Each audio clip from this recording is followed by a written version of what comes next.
छोटे से कस्बे में दो भाई रहते थे। एक का नाम अकमल था और एक का नाम अकबर। माँ बाप के इंतकाल के बाद से बड़े भाई अकमल ने घर और ज़मीन अपने नाम करवाकर अपने छोटे भाई को उसके बीवी बच्चों समेत घर से निकाल दिया। अकबर अपनी बीवी आमना और बच्चों को लेकर भाई के घर के पास एक छोटी सी बस्ती में आ गया। अब क्या होगा हमारा? हमारे पास तो सर छुपाने के लिए ठिकाना भी नहीं है। फिक्र ना करो, कुछ ना कुछ हो ही जाएगा।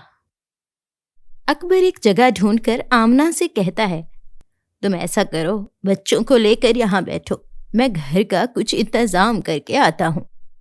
ये कहकर अकबर घर ढूंढने के लिए निकल जाता है और आमना बच्चों को लेकर बैठ जाती है।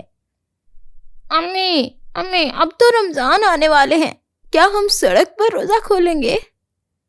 नहीं बेटा, अल्लाह ना करे ऐसा हो। तुम्हारे बाबा घर का इंतजाम करने गए हैं। लेकिन अगर बाबा को घर ना मिला तो हम कहाँ सोएंगे रात में? बेटा, आप लोग परेशान ना हो, इंशाअल्लाह घर का इंतजाम हो जाएगा।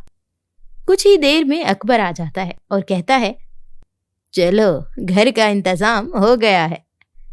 अकबर अपनी बीवी बच्चों को टूटे फूटे से एक कमरे वाले घर में ले आता है और साथ कुछ खाना भी लाता है, जो खा के आमना बच्चों को सुला देती है।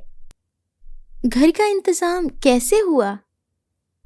आज ही सुबह अब्बा के एक दोस्त ने उधार लिए हुए पैसे लौटाए थे, जो मैं घर आके अकमल भाई को देने वाला था कि उन्होंने हमें घर से ही निकाल दिया। अगर आज ये पैसे ना होते तो बच्चों को भूखा ही सोना पड़ता। आपके भाई भाभी ने अच्छा नहीं किया हमारे साथ। जो होता है अच्छे के लिए होता है। मुझे उम्मीद है हमारे साथ कुछ बुरा नहीं होगा। अगले दिन अकबर काम ढूंढने के लिए निकल जाता है और उसे किसी के खेत में बहुत ही कम पैसों में काम भी मिल जाता है, जो वो गनीमत जान कर करने के लिए राजी हो जाता है। लेकिन ज़मीन का मालिक बहुत ही कंजूस होता है। अकबर से ज़्यादा मेहनत करवाता है और बदले में बहुत ही कम पैसे देता है। कुछ ही दिनों में रमज़ान शुरू होने वाले थे और इतने कम पैसों में कैसे घर चलता, ये सोचकर अकबर परेशान हो रहा था। और इसी परेशानी में उसे पता ही ना चला कि वो कब सड़क के बीच में चलने लगा था कि एक कार से उसकी टक्कर हो गई और वो जख्मी हो गया। दूसरी तरफ घर में आमना बेसब्री से अकबर के आने का इंतजार कर रही थी कि कब अकबर आए और वो बच्चों को खाना खिलाए। जब अकबर घर पहुंचता है, अरे ये क्या हो गया आपको? पता ही नहीं चला, कब सोचों में सड़क के बीचों बीच चलने लगा और एक गाड़ी से टक्कर हो गई। इस रात अकबर और उसके बीवी बच्चे भूखे ही सो जाते हैं। दूसरे दिन अकबर की हालत ऐसी नहीं होती कि वो काम पर जा सके और बच्चे भी भूख से बलक रहे होते हैं। तो मजबूरन आमना अकमल भाई के पास जाके कुछ पैसों का तकाजा करती है। अकबर का एक्सीडेंट हो गया है, वरना मैं कभी ना आती आपके पास पैसे लेने।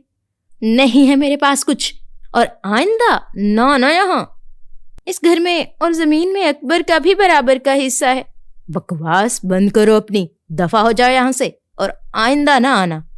आपको अल्लाह का वास्ता है ऐसा ना करें, मेरे बच्चे भूख से तड़प रहे हैं और शोहर जख्मी है। मुझे कुछ रकम दे, मैं दोबारा नहीं आऊंगी। मैं तुम्हें फूटी कौड़ी नहीं दूंगा, भले से मर जाएं तुम्हारे बच्चे और शोहर मेरी बला से। आमना रोती हुई वहां से चली जाती है। तभी उसे ख्याल आता है कि उसके कानों में सोने की बालियां हैं। वो फौरन दुकान पर जाके बालियां बेच देती है और अकबर के लिए दवाइयाँ और बच्चों के लिए खाना ले आती है। इस तरह कुछ दिन सुकून से गुजर जाते हैं और रमज़ान शुरू हो जाते हैं। लेकिन अकबर के ज़ख्म अभी ठीक नहीं होते। अब आमना के पास इतने पैसे नहीं बचते कि वो मज़ीद अकबर के लिए दवाइयों का इंतज़ाम करे। पहली सहरी होती है और खाने के लिए उनके पास कुछ नहीं होता। आमना सबको पानी पिलाकर रोज़ा रखवा देती है। अम्मी, आज अफ्तारी में हम क्या खाएंगे? आमना के पास कोई जवाब नहीं होता। वो रोने लगती है। अम्मी, हमने सहरी में भी कुछ नहीं खाया, मुझे तो बहुत भूख लग रही है। बेटा दुआ करो, अल्लाह हमारे लिए कोई ना कोई फरिश्ता जरूर भेजेगा। आमना फिर से अकमल भाई के पास जाती है कि शायद उनके दिल में कुछ रहम आ जाए और वो कुछ मदद कर दें। लेकिन आमना की आवाज सुन के अकमल भाई दरवाजा ही नहीं खोलते और वो बेचारी घर की तरफ लौट जाती है। रोते रोते वो अपने घर की तरफ जा रही होती है कि तभी उसे एक छोटा सा पर्स पड़ा मिलता है। वो उठा के देखती है तो उसमें 5 नोट होते हैं। वो आसपास देखती है लेकिन कोई नजर नहीं आता। आमना वहीं रुक के कुछ देर इंतजार करती है कि शायद पर्स का मालिक पर्स ढूंढता हुआ आ जाए। लेकिन काफी देर गुजरने के बाद भी जब कोई नहीं आता, वो उसमें से कुछ नोट निकाल कर अकबर की दवाइयाँ और अफ्तारी के लिए सामान ले आती है, ये सोच कर के जब पर्स का मालिक मिलेगा तो लौटा देगी। इस तरह पहले रोजे की अफ्तारी वो लोग कर लेते हैं। दूसरे दिन आमना पर्स के मालिक को ढूंढने दोबारा उसी जगह जाती है, लेकिन वहां किसी का भी गुजर नहीं होता और उस दिन भी वो पर्स से कुछ नोट सामान लेने की नीयत से निकालने लगती है तो देखती है कि पर्स में आज भी 5 ही नोट हैं, जबकि 2 नोट तो वो पहले ही निकाल कर खर्च कर चुकी थी। उसे बहुत हैरत होती है और वो इस बार 4 नोट निकाल कर अकबर को डॉक्टर के पास भी ले जाती है, दवाइयाँ लाती है और घर का कुछ सामान भी खरीद लाती है। अगले दिन जब वो दोबारा पर्स खोलती है तो उसमें पहले की तरह 5 नोट ही होते हैं। ये कैसे हो सकता है? मैं तो रोज इसमें से पैसे निकाल रही हूँ, लेकिन ये फिर से 5 नोट वापस कैसे हो जाते हैं? तभी पर्स से आवाज आती है, मैं एक जादुई पर्स हूँ जो सिर्फ अच्छे और जरूरतमंद लोगों को ही नजर आता हूँ। तुम मुझे अपने पास रखकर अपनी जरूरत पूरी कर सकती हो।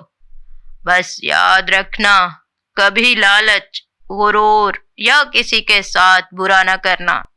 जिस दिन ऐसा हुआ उसी दिन मैं गायब हो जाऊंगा। आमना पर्स से वादा करती है कि ऐसा कभी नहीं होगा और पर्स से कुछ पैसे निकालकर अपने घर में रमजान का राशन डलवाती है और अपने शोहर का एक अच्छे डॉक्टर से इलाज करवाती है। इस तरह उनकी खोई हुई खुशियां वापस लौट आती हैं।